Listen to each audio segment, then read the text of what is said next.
आरक्षण आरक्षण वास्तव में दलित को, पिछड़ों को या उसको ऊपर उठाने का काम नहीं है। आरक्षण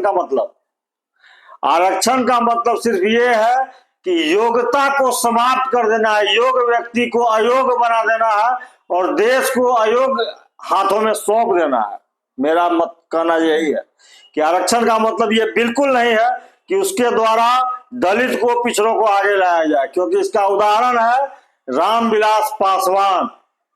वो आरक्षित सीट से चुनाव लड़ करके विश्व का रिकॉर्ड बनाए, सभी लोगों ने उनको मत दिया, 2 बार विश्व रिकॉर्ड बनाए, लेकिन जीवन भर उसी आरक्षित सीट पर लड़ते रहे।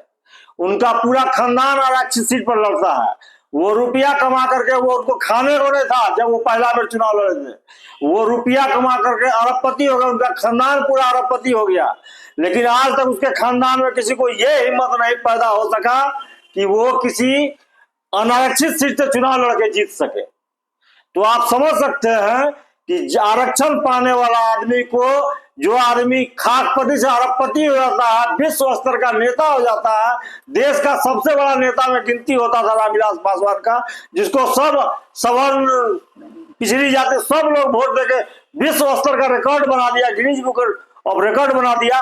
वो आदमी अपने जीवन भर में इतना हिम्मत नहीं जुटा पाया कि हम किसी अनारक्षित सीट से चुनाव लड़े और दूसरे को आरक्षित सीट का लाभ लेने दे।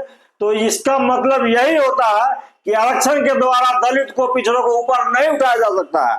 आरक्षण के द्वारा योग्य व्यक्ति का योग्यता को समाप्त किया जा सकता है, उसको मानसिक रूप से उसको प्रताड़ित किया जा सकता है।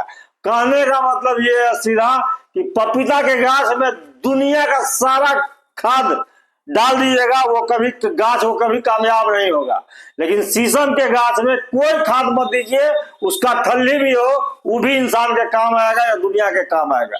इसलिए आरक्षण किसी कीमत पर सही काम नहीं कर रहा।